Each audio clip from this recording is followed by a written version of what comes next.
Alhamdulillahilladzi hadana li hadza wa ma kunna linahtadiya laula an hadanallah. Laqad ja'at rusulu rabbina bil haqq wa nudu an tilkumul janna uristumuha bima kuntum ta'malun. Wa asyhadu an la ilaha illallah wahdahu la syarikalah. Wa asyhadu anna sayyidana Muhammadan abduhu wa rasuluh. Allahumma salli ala nabiyyina Muhammad wa ala alihi wa man tabi'ahum bi ihsan ila yaumiddin. Allahumma inna nas'aluka al-jannah wa na'udzubika minan nar. Allahumma inna nas'aluka ilman nafi'a wa rizqan thayyiba wa amalan mutaqabbala. Allahumma bika asbahna wa bika amsayna wa bika nahya wa bika namutu wa ilaikan nusyur. Para pendengar sekalian yang semoga senantiasa dirahmati dan diberkahi Allah Subhanahu wa taala, kita bersyukur pada Allah atas nikmat karunia umur panjang serta nikmat iman dan Islam yang Allah anugerahkan kepada kita sekalian, sehingga kita semua dapat berkumpul kembali dalam keadaan sehat walafiat. Dan kali ini kita berada dalam majelis lewat on air, lewat live Facebook dan juga aplikasi Android yang ada. Dan insya Allah kita akan mengadakan kajian seperti ini setiap paginya di bulan Ramadan ini, dari jam 6 sampai jam 6.45 selama 45 menit, termasuk juga dalamnya diadakan tanya jawab. Isinya nantinya adalah kita akan merenungkan ayat-ayat pilihan. Rekaman kajian ini insya Allah akan dimuat di YouTube di channel Rumaiso TV, dan kajian ini sudah ada 30 video di tahun yang lalu, di mana tahun yang lalu kita bahas tentang renungan ayat-ayat pilihan pula.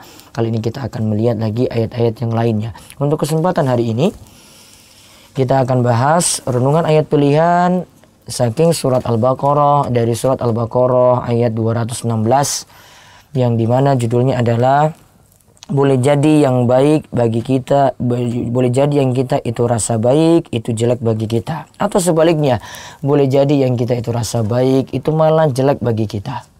Nanti kita akan renungkan ayat ini. Dan untuk kesempatan kali ini jangan lupa untuk mengajukan pertanyaan di nomor WhatsApp 0812 281 85131. 0812 281 85131. Juga para pendengar sekalian yang mendengar langsung via Facebook bisa menanyakan pada kolom komentar yang ada dalamnya. Nanti insya Allah kami akan menyimaknya dan akan menjawab pertanyaan-pertanyaan yang mampu kami jawab. Kita lihat terlebih dahulu ya untuk ayat yang kita bahas. Allah berfirman dalam surat Al-Baqarah ayat 216, kutiba alaikumul qitalu wa huwa kurhul lakum wa asa an takrahu syai'aw wa huwa khairul lakum wa asa an tuhibbu syai'aw wa huwa syarrul lakum wallahu ya'lamu wa antum la ta'lamun. Diwajibkan atas kaum berperang, yaitu berjihad, padahal itu tidak menyenangkan bagimu.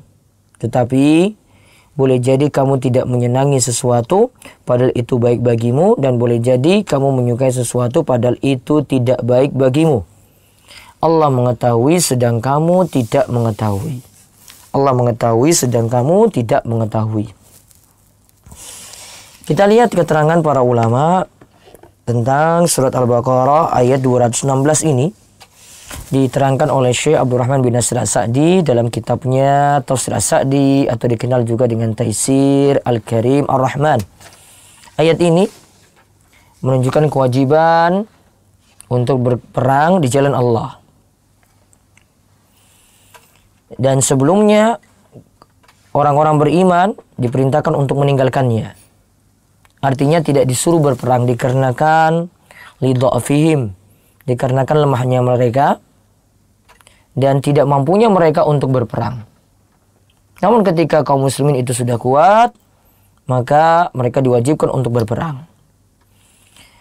Kemudian ketika Nabi SAW berhijrah ke Madinah dan kaum muslimin itu sudah semakin banyak, Allah memerintahkan kepada kaum muslimin bil qital, untuk berperang, untuk berjihad di jalan Allah. Memang kata Allah Subhanahu wa taala di sini, Syekh As-Sa'di dikatakan untuk berperang ini makruh lin nufus. Yang namanya jiwa itu merasa berat, tidak suka untuk menjalaninya. Karena tentu ketika berperang itu akan dirasakan capek dan kesulitan-kesulitan yang ada. Dan ketika itu juga penuh dengan rasa takut, ya, dikarenakan mereka takut ada yang binasa, ada yang hancur, ya, dan ada yang ketika itu merugi. Namun Allah katakan dalam ayat ini itu baik bagi mereka, karena kebaikannya di sini di dalamnya itu ada sawabil azim, di dalamnya itu ada pahala yang besar. Dan ini juga sekaligus untuk menjauhkan mereka dari siksa yang pedih yang nantinya akan diperoleh di akhirat. Dan keuntungan yang lainnya lagi, mereka ketika menang melawan musuh-musuhnya, mereka juga akan mendapatkan ghanimah, harta rampasan perang. Dan keuntungan-keuntungan seperti ini, maka tadi yang dirasa berat, yang dirasa tidak disukai, itu dikalahkan dengan keuntungan-keuntungan yang besar. Makanya Allah katakan wa asa an tuhibbu syai'an wa huwa syarrul lakum. Maka sebaliknya lagi Allah katakan boleh jadi yang kalian itu suka itu adalah tidak baik bagi kalian. Yaitu yang kalian suka di sini apa? Kata Syekh As-Sa'di, kalian suka untuk tidak pergi berjihad karena ingin istirahat. Malah itu jelek bagi kalian. Karena seperti itu, kalian itu akan menderita, kalian itu akan mengalami kekalahan dan musuh itu akan menguasai kalian, dan Islam juga akan dikuasai. Orang-orang muslim juga nanti akan dikuasai. Dan yang ada ketika itu adalah kaum muslimin menjadi hina, menjadi terbelakang, dan juga luput dari pahala yang besar. Serta ketika itu kaum muslimin nantinya yang tidak berperang, padahal mereka wajib untuk berperang, wajib untuk berjihad, nantinya mereka akan mendapatkan siksa yang pedih di akhirat kelak. Lalu Syekh As-Sa'di mengatakan, wahadil ayat-ayat semacam ini, wahadil ayat-ayat semacam ini amatun, umum. Ini bagi siapa saja yang melakukan kebaikan. Memang terasa berat bagi jiwa, tidak disukai oleh jiwa, karena dalamnya itu ada kesulitan. Padahal di situ nantinya akan datang banyak kebaikan bila syak, tanpa keraguan lagi. Ya, akan mendatangkan kebaikan tanpa keraguan lagi. Dan boleh jadi ada perbuatan-perbuatan jelek yang jiwa kita itu senang untuk melakukannya. Yaitu dengan kita itu beristirahat, enggan untuk berperang, ingin menikmati berbagai macam hal-hal yang menyenangkan, kelezatan-kelezatan, malah itu jelek bagi kita tanpa diragukan lagi. Berarti di sini semua kebaikan di sini kami ambil pelajaran dari apa yang dikatakan oleh Syekh As-Sa'di tadi. Allah yang menilai. Kalau memakai standar manusia, maka bisa jadi itu baik menurut dia, namun jelek menurut Allah Subhanahu wa Ta'ala.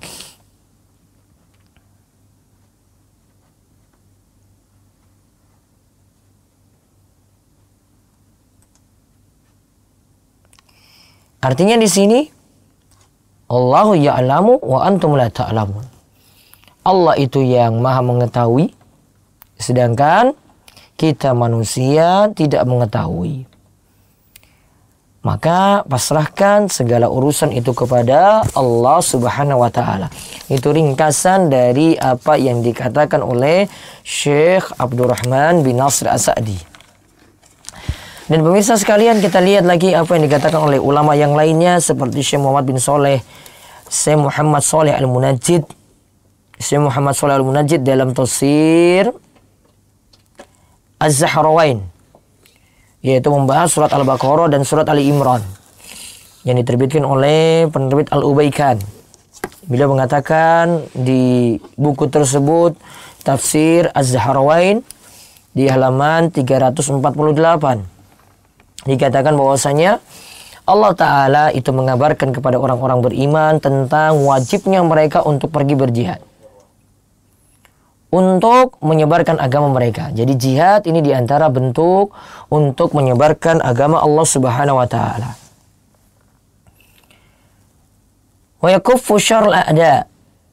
Selain itu juga menyebarkan agama juga untuk mencegah kelakuan-kelakuan jelek dari musuh-musuh Islam. Maka wajibnya ini Allah katakan kutiba alaikum. Kutiba di sini punya makna furidah, yaitu diwajibkan bagi kalian. Yaitu al-qitalu. Al-qitalu di sini adalah berperang. Li'a'da'illahil kuffar. Berperang dengan melawan musuh-musuh Allah dari orang-orang kafir. Wa wakuruhul lakum, itu memang jelek bagi kalian. Artinya itu terasa jelek, artinya terasa berat bagi orang-orang yang ingin berperang. Yaitu jiwa mereka itu merasa berat secara tabiatnya, tabiat manusia kalau disuruh untuk berperang, dan ini adalah perintah dari Allah sekalipun mereka itu merasa berat, sama seperti kita. Ya, Bapak, Ibu-ibu sekalian, para pendengar sekalian, menjalani ibadah-ibadah.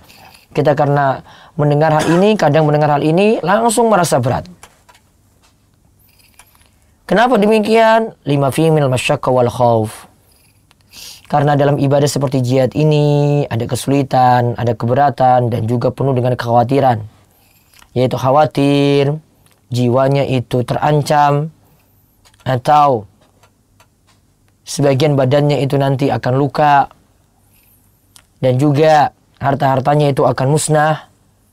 Maka penuh dengan kekhawatiran seperti itu. Nah, inilah yang dimaksud ya orang-orang itu benci dengan suatu amalan kebaikan seperti jihad di sini, karena merasa berat dan penuh dengan kekhawatiran tadi.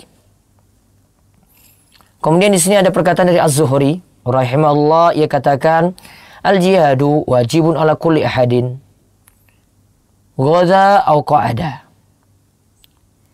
Yaitu jihad itu wajib bagi siapapun, yaitu ia berperang atau ia cuma duduk saja tidak berperang. Al-qa'id alaihi idza stu'ina ayyu'ina. Orang yang tidak berperang pun dia nantinya dimintai tolong atau dia nanti akan menolong. Wa idza stughitha aw yughitha. Dia akan dimintai pertolongan atau meminta untuk dihilangkan dari musibah. Wa idza stunfira aw yunfir. Atau dia itu akan lari atau meminta untuk lari. Wa ilam yustat ilaihi qa'ada. Dan jika dia tidak dibutuhkan ketika itu, maka dia tidak ikut berperang. Maka intinya di sini kata Az-Zuhri, jihad itu wajib bagi siapapun. Namun di sini para pendengar sekalian yang semoga senantiasa dirahmati oleh Allah Subhanahu wa taala, di sini yang perlu ditekankan, jihad itu ada dua macam. Saya ingin menambahkan perkataan dari Az-Zuhri di sini. Kalau kita melihat dari perkataan Ibnul Qayyim dalam kitabnya Miftah dari Sa'adah, kunci-kunci pintu kebahagiaan, kalau diterjemahkan seperti itu bukunya, beliau sebutkan di antara poin-poin yang menjelaskan tentang keutamaan orang yang berilmu. Beliau katakan jihad itu ada dua macam. Jihad itu ada dua macam. Yang pertama, jihad dengan ilmu. Yang kedua, jihad dengan senjata. Yang pertama, jihad dengan ilmu, artinya di sini adalah jihad untuk melawan musuh-musuh yang memberikan syubhat-syubhat, perang-perang pemikiran, pemikiran-pemikiran sesat kepada kaum muslimin. Atau bahkan musuh-musuh ini adalah di tubuh kaum muslimin sendiri, maka jihadnya adalah dengan ilmu. Kemudian yang kedua adalah jihad dengan senjata. Jihad dengan senjata. Dan ini didapati pada orang-orang kafir. Yaitu ketika memerangi orang kafir yang mereka menyerang kaum muslimin. Maka ini jihad dengan senjata. Jihad dengan ilmu ini berlaku setiap waktu. Adapun jihad dengan senjata itu berlaku hanya satu waktu saja. yaitu ketika dibutuhkan jihad dengan senjata, penguasa memerintahkan untuk berperang, barulah kaum muslimin ketika itu berperang. Berarti kalau tidak diperintahkan demikian, maka mereka tidak berperang. Maka jihad yang lebih penting di sini kata Ibnu Qayyim dari pembagian ini adalah jihad dengan ilmu. Maka ini yang harus kita pikirkan. Atau apakah kita harus berjihad juga dengan berperang dengan senjata di sini? Iya, nanti suatu waktu. Dan ini sebenarnya berlaku pada orang-orang yang khusus saja yang siap untuk berperang. Seperti di negeri kita ini, pemerintah kita sudah punya tentara, sudah punya orang-orang yang siap berperang. Ya, mereka lah yang punya kewajiban untuk berperang. Kalau kita warga sipil tidak. Ya, warga sipil itu tidak. Dan mereka lah yang ingin membela negaranya, yang ingin membela Islam, maka mereka lah yang mendapatkan pahala besar di sisi Allah Subhanahu wa taala. Adapun keutamaan dari orang yang berjihad sendiri disebutkan dalam hadis, man mata walam yaghzu walam yuhaddis bihi nafsahu mata ala syu'bati min nifaq. Di sini adalah ancaman. Siapa yang meninggal dunia dan tidak punya niatan untuk berperang dan juga tidak ada keinginannya sama sekali dalam jiwanya untuk berperang, maka dia ketika meninggal dunia memiliki cabang-cabang kemunafikan. Dia meninggal dunia dalam keadaan memiliki cabang-cabang kemunafikan. Dan Nabi SAW juga mengatakan, izastunfirtum fanfiru. Jika kalian itu diminta untuk pergi berperang, maka pergilah berperang. Maka di sini diperintahkan bagi kita kaum muslimin harus punya niatan untuk pergi berperang. Namun ingat, ini ketika memang kita punya kewajiban untuk itu atau ketika ada waktunya diperintahkan untuk itu. Lihat, ini dilihat dari orang dan dilihat dari waktu. Kalau orang ini adalah wajib baginya untuk berperang, maka dia diperintahkan untuk berperang. Kemudian, dan di sini waktunya juga, kapan waktunya untuk berperang, bukan setiap waktu. Maka tidak tepatlah keyakinan sebagian orang yang mengatakan mereka ini adalah para mujahid. Maka mereka berperang, bahkan mereka berperang di sini melawan togut-togut yang mereka itu yakini togut, seperti melawan aparat-aparat keamanan. Seperti yang baru-baru ini kita saksikan, ya, pengoboman-pengoboman yang ada dengan mengincar ya polisi-polisi, ya, mengincar aparat-aparat negara, mengincar ya aparat keamanan seperti itu. Padahal ya keyakinan mereka itu sebagai togut ini juga keyakinan yang keliru. Dan ini keyakinan yang terlalu berlebihan. Jadi kami sarankan ya untuk meluruskan pemahaman ini bagi yang memiliki pemahaman semacam ini, dan juga keluarga-keluarga di rumah ingatkan anak-anaknya supaya tidak belajar dari guru-guru yang memiliki pemahaman-pemahaman radikal semacam tadi.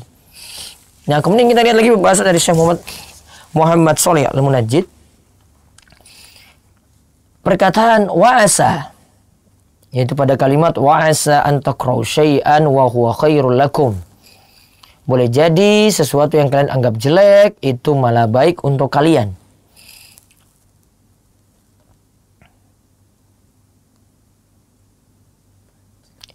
Yang dimaksudkan di sini adalah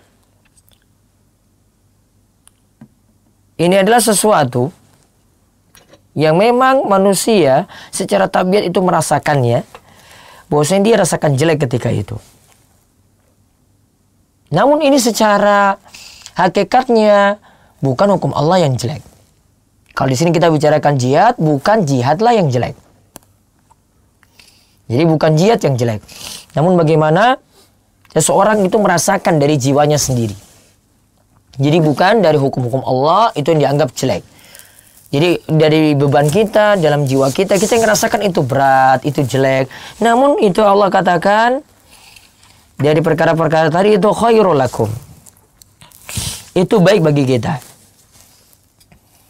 Karena di balik itu ada akibat yang baik, akibat yang terpuji, hasil-hasil yang menyenangkan nanti akan kita peroleh di dunia dan di akhirat. Dan ini juga diartikan dengan firman Allah Subhanahu wa taala di ayat yang lainnya, yaitu dalam surat An-Nisa ayat 19, fa'asa an takrahu syai'an wa yaj'alallahu fihi khairan katsira. Dan boleh jadi kalian menganggap sesuatu itu jelek dan Allah itu menjadikannya di dalamnya memiliki kebaikan yang banyak. Dan di sini dikatakan bahwasanya jihad memang terasa berat oleh jiwa. Padahal jihad ini punya salah satu dari dua kebaikan. Yang pertama, kaum muslimin dengan berjihad itu akan mendapatkan kemenangan sehingga mendapatkan ghanimah harta rampasan perang. Yang kedua, kalaupun dia tidak mendapatkan kemenangan tadi, kalau meninggal di medan perang, maka akan mendapatkan syahadah, mati syahid, dan akan mendapatkan surga. Maka ada dua kebaikan semacam itu. Jadi dari dua kebaikan ini, walaupun jiwa itu merasa berat untuk melakukannya, namun kebaikan inilah yang di sisi Allah itulah yang terbaik. Antara dua dia dapat, yaitu yang pertama, dia mendapatkan pertolongan. Atau mendapatkan kemenangan, sehingga mendapatkan harta rampasan perang. Kalau ini tidak didapati, maka yang kedua dia dapati, yaitu dia kalau mati syahid, maka balasannya adalah surga Allah Subhanahu wa taala. Juga Allah katakan, wa asa an tuhibbu syai'an wa huwa syarrul lakum. Boleh jadi yang kalian itu benci, yang kalian itu anggap itu, yang kalian itu senangi, yaitu duduk-duduk tidak pergi berperang dan berbagai hal-hal yang lainnya yang disenangi oleh jiwa, itu malah jelek bagi kalian. Karena apa? Di sini jelek bagi kalian karena kalau kita tidak pergi berjihad, musuh akan menguasai kita dan akan menguasai negeri kaum muslimin. Dan kaum muslimin akan mendapatkan kehinaan, kefakiran. Ya, dikarenakan mereka tidak lagi peduli ya dengan negerinya sendiri, negerinya ditindas. Kalau Allah tegaskan, wallahu ya'lamu, Allah itu yang maha mengetahui tentang akhir setiap perkara dan mengetahui maslahat-maslahat, ya, maslahat-maslahat bagi kita, bagi dunia kita dan urusan akhirat kita. Wa antum la ta'lamun, sedangkan kita tidak mengetahui mana yang terbaik untuk kita dan manakah yang jelek untuk kita. Intinya di sini ada beberapa faedah disebutkan oleh Syekh Muhammad Shalih Al-Munajjid. Beliau katakan, sifat dasar manusia mereka benci untuk berperang. Sifat dasar manusia seperti itu karena khawatir dengan berbagai macam bahaya. Namun sifat orang beriman, mereka ridha dengan hukum Allah, tunduk kepada hukum Allah Subhanahu wa taala walaupun itu berat dirasakan oleh jiwanya. Maka orang beriman berarti sifatnya menundukkan hawa nafsu demi menjalankan syariat. Kesimpulannya, ya, sifat orang beriman itu adalah tunduk, menundukkan hawa nafsu demi menjalankan syariat. Kemudian faedah yang lainnya lagi, bahwasanya merupakan suatu kebaikan yang besar, akan mendapatkan kebaikan yang besar jika seorang itu ridha dengan takdir, ridha dengan ketetapan Allah Subhanahu wa taala. Ini jelek memang bagi jiwanya. Ini memang jelek bagi jiwanya, namun itu akan mendapatkan kebaikan yang banyak di balik itu. Ya, maka di sini kita ambil pelajaran, hendaklah kita ridho dengan ketetapan, dengan hukum-hukum yang Allah Subhanahu wa taala berikan. Kita diperintahkan untuk sholat, ini jadi kewajibannya. Kita ridho dengan hukum ini, kita jalani. Sebaliknya jika kita tidak disuruh sholat misalnya karena seorang wanita datang bulan, maka kita ridho juga dengan ketetapan Allah Subhanahu wa taala seperti ini. Kemudian ayat ini juga menunjukkan bahwasanya kita tetap ridho dengan ketetapan Allah, baik yang kita rasakan itu menyenangkan atau kita rasakan itu tidak menyenangkan. Ada faedah yang lainnya lagi, kita ridho dengan takdir Allah yang kita rasakan itu menyenangkan atau tidak menyenangkan. Kemudian faedah yang lainnya lagi, bahwasanya manusia tidak mengetahui perkara gaib. Ya, manusia tidak mengetahui perkara gaib. Karena untuk yang baik bagi dirinya, dia tidak tahu. Hanya Allah Subhanahu wa taala yang mengetahui hal ini. Begitu juga yang jelek bagi dirinya. Kemudian faedah yang lainnya lagi, hendaklah seorang itu beradab kepada Allah Subhanahu wa taala, yaitu dia tidak menyandarkan kejelekan itu kepada Allah. Ya, dia tidak menyandarkan kejelekan itu kepada Allah, kebaikan-kebaikan saja yang dia itu sandarkan kepada Allah Subhanahu wa taala. Maka di antara doa istikharah adalah bacanya seperti ini, waqdur lil khaira haitsu kana tsumma raddini bih. Takdirkanlah yang terbaik untukku, kemudian aku ridho dengannya. Juga dalam doa yang lainnya, fa innaka taqdiru wa la aqdiru wa ta'lamu wa la a'lamu. Sesungguhnya engkau ya Allah yang maha menakdirkan dan aku tidak bisa melawan takdir tersebut. Dan engkau ya Allah yang maha mengetahui dan aku tidak mengetahui.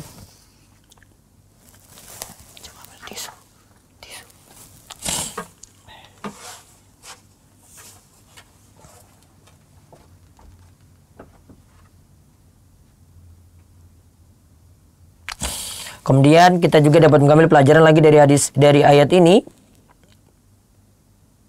tentang hukum-hukum Allah tidak boleh diingkari. Jihad ini jadi kewajiban, kita tidak boleh mengingkarinya. Punya kaum muslimin cuma sami'na wa ata'na saja, menerima hukum-hukum Allah Subhanahu wa taala. Dan faedah yang terakhir dari ayat ini, wajib kaum muslimin meyakini bahwasanya setiap syariat Allah di dalamnya itu ada kebaikan-kebaikan dan yang banyak dan juga maslahat-maslahat yang banyak. Wallahu a'lam bishawab.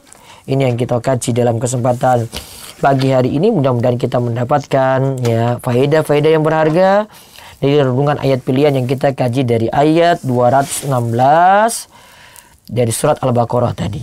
Mungkin manfaat. Dan selanjutnya barangkali di antara para pendengar ada ingin bertanya, bisa bertanya lewat WA 0812-281-85131, atau bagi yang mendengar lewat Facebook bisa langsung memberikan komentarnya di fanpage Facebook rumaiso.com. Ada pertanyaan yang masuk? Iya.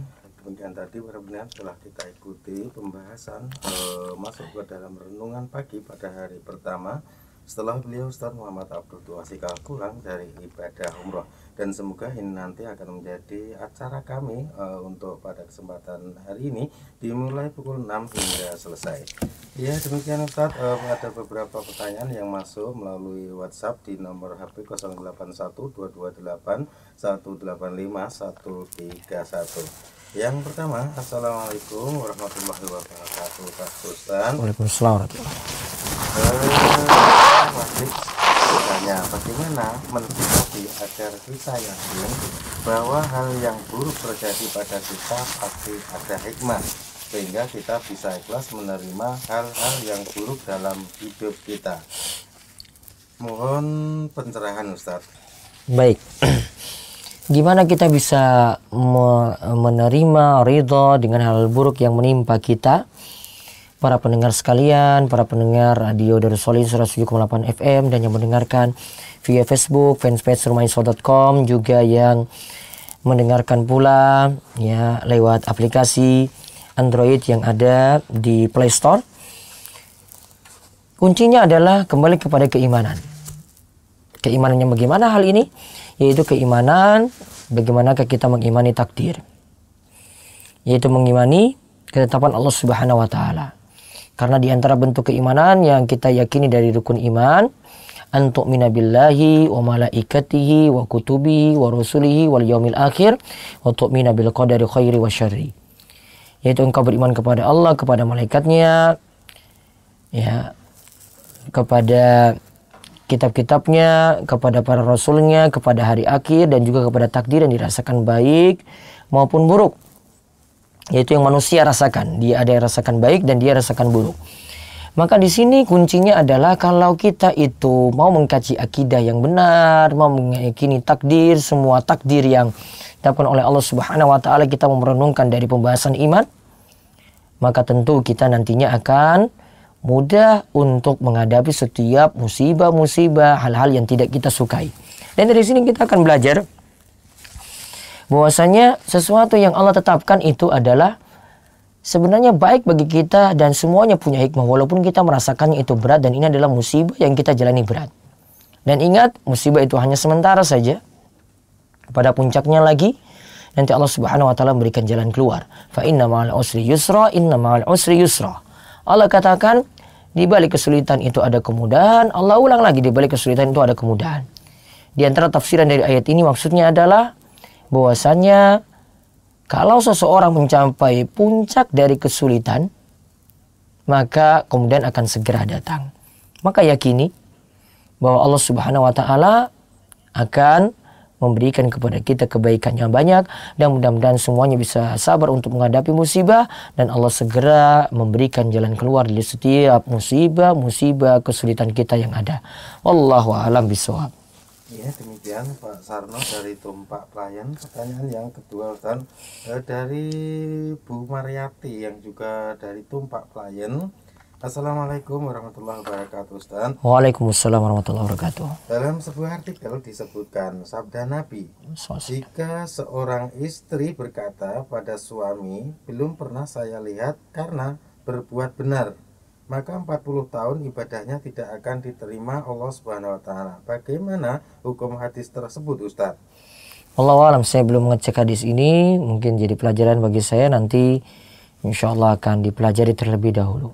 Ya, monggo yang lainnya. Itu Bu Mariati yang selanjutnya. Assalamualaikum Ustaz. Waalaikumsalam warahmatullahi wabarakatuh. Saya mau bertanya, apakah dalam merawat orang tua yang telah senja atau sepuh hingga beliau meninggal dunia itu juga bisa disebut jihad, ataukah ada pengertian lain?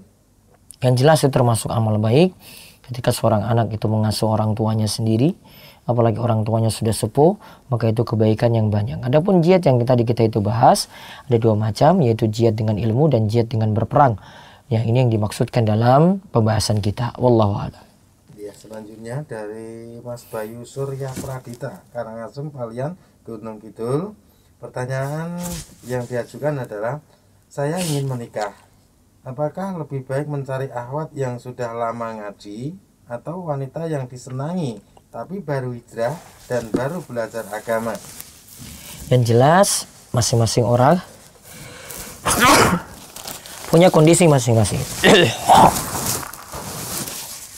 Artinya gini, lihat keadaan jenengan, Mas Bayu nanti melihat kalau memang dia itu mampu untuk mendidik dan dia cari akhwat atau pasangan yang kuncinya adalah manut pada suami, maka dia memilih yang bagus adalah seperti itu. Namun kalau kondisinya dia tidak bisa dan butuh dukungan, dan dia juga baru belajar, baru berhijrah, maka yang dipilih adalah yang bisa menyokongnya juga di dalam thalabul ilmi. Jadi cari yang terbaik ketika itu. Maka mudah-mudahan Allah Subhanahu wa taala memberikan yang terbaik. Lihat kondisi masing-masing. Intinya di sini sifat wanita yang terbaik itu adalah punya sifat al-wadud al-walud, penyayang dan juga punya banyak keturunan. Punya banyak keturunan di sini juga diketahui dari keluarga sekitarnya. Penyayang di sini, di antara sifat penyayang adalah nurut manut pada suami. Ini yang paling kunci. Kalau dia dapati orang yang sudah ngaji lama namun tidak mau nurut pada suami, musibah besar. Jadi otoriter nanti di rumah, dan suami akan diinjak-injak ketika di rumah. Namun kalau dia cari wanita yang mau taat, penyayang, insya Allah dia akan mendapatkan keberuntungan yang banyak untuk hal ini. Wallahu a'lam, mudah-mudahan Allah memberikan jodoh yang terbaik untuk Mas Bayu. Ya, amin. Amin. Demikian Mas Bayu jawaban dari yang selanjutnya. Pertanyaan yang diajukan adalah, Ustaz, sahkah sholat tarawih? Saya yang mengikuti imam yang super ngebut, apakah lebih baik jika sholat saya lakukan tarawih di rumah? Mohon penjelasan. Saran saya, sholat tarawih yang pertama tidak boleh ngebut. Syarat tumaknina itu harus ada. Kemudian yang kedua, dalam menjalankan sholat tarawih, imam ini yang diikuti adalah imam yang benar. Berarti kalau imamnya ini imam yang keliru dikarenakan imam tersebut terlalu cepat, tidak ada tumaknina di dalam sholatnya, maka tidak wajib untuk diikuti. Dia bisa mencari dua pilihan. Yang pertama, dia cari masjid yang lain yang lebih selamat. Atau yang kedua, dia melaksanakan sholat tarawih sendirian di rumah dikarenakan kondisinya seperti itu. Wallahu a'lam. Saya jawab dulu pertanyaan dari Miriska Dwi-Santi dari Facebook fanspage. Bisa yang lainnya juga bertanya langsung di sini. Pak Ustadz, Apakah acara bukber, buka bersama keluarga besar dalam silaturahmi wajib diikuti? Mengingat pengalaman tahun sebelumnya, kalau bukber selesai sampai larut, namun belum sholat tarawih dan belum ngaji. Kalau memandang di situ tidak ada manfaat, malah mudarat yang lebih besar, maka undur diri. Karena sifat dari orang beriman adalah diantaranya walladzina la yashhaduna zur. Orang beriman itu tidak menghadiri acara-acara azur yang di dalamnya itu ada kemungkaran. Di antara kemungkaran apa di sini tadi? Tadi sholat isya diundur barangkali. Meninggalkan berjamaah di masjid. Sholat tarawih juga jadi rugi. Dan akhirnya juga kurang dalam mengkaji Al-Quran. Maka kalau didapati seperti itu, mudaratnya lebih besar, mending untuk tidak berkumpul walaupun dengan keluarga besar. Mungkin dia cuma mengambil momen saja, buka bersama, waktu azan di masjid dia pergi dan menyampaikan uzur juga, saya ingin sholat isya dan berjamaah di masjid. Lalu ingin juga menjalankan sholat tarawih berjamaah. Kalau untuk wanita, sampaikan uzur yang lainnya, karena wanita boleh mengambil pilihan untuk melaksanakan sholat di rumah. Yang jelas kalau tidak ada manfaat, mending undur diri dengan menyampaikan dengan cara yang baik. Wallahu a'lam bishawab. Ada lagi? Ya, ini dari seseorang. Assalamualaikum Ustaz. Waalaikumsalam warahmatullahi wabarakatuh. Ketika melakukan azan nggak pakai hayya 'alas shalah sama hayya 'alal falah, apakah harus diulangi Ustaz?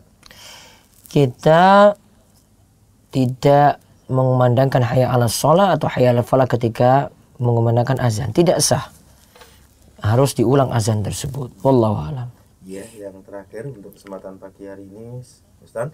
Assalamualaikum warahmatullahi wabarakatuh. Waalaikumsalam warahmatullahi wabarakatuh. Bagaimana Ustadz hukum tentang mukena bergambar dan berwarna-warni bagi muslimah? Dan apakah muslimah diharuskan memakai pakaian cenderung gelap? Taib. Yang lebih bagus polos, mau putih ataupun gelap boleh. Namun kalau itu bergambar, baiknya itu dihindari karena mengganggu orang-orang yang berada di samping, kanan kirinya atau berada di belakangnya. Adapun untuk yang berwarna, saran saya juga tidak dikenakan. Dalam hal di sini kalau warna-warni, karena ini sifatnya itu mengganggu dan ini lebih menunjukkan tabarruj atau berhias diri. Selama warnanya itu polos, walaupun menggunakan warna yang macam-macam, selama warnanya juga bukan tujuan untuk tampil istimewa, maka tidak apa-apa untuk kita atau para wanita menggunakan ruko semacam itu. Wallahu a'lam bishawab. Dan alhamdulillah pertanyaan-pertanyaan untuk kajian pada pagi hari ini telah dijawab. Mudah-mudahan semuanya mendapatkan kebaikan dan mendapatkan manfaat dari kajian singkat kita di pagi hari ini. Insya Allah besok pagi lagi tunggu jam 6 kita akan mengadakan kajian langsung pula dan siapkan pertanyaan-pertanyaan. Dan insya Allah untuk pagi ini kuis kita adalah silahkan kirim ke 0812 281 85131. Nanti kami tunggu jawabannya 15 menit ke depan. Ya berarti 7:05 berarti sudah stop untuk pengiriman jawabannya. Sebutkan faedah dari surat Al-Baqarah 216. Sebutkan faedah atau pelajaran penting ya dari surat Al-Baqarah ayat 216. Rangkai kalimat dengan baik, akan dipilih 2 jawaban terbaik untuk kuis kali ini. Demikian ya kita tutup majelis kita ini dan nantikan terus ya kajian-kajian menarik ya dari Radio Darus Sholihin besok pagi insya Allah, dan juga live lainnya yang langsung dari Masjid Darus Sholihin dan juga kajian-kajian di sini. Mudah-mudahan semuanya mendapatkan kebaikan dan Allah memberikan kita senantiasa keistiqomahan. Subhanakallahumma bihamdika asyhadu alla ilaha illa anta astaghfiruka wa atubu ilaik. Assalamualaikum warahmatullahi wabarakatuh. Waalaikumsalam.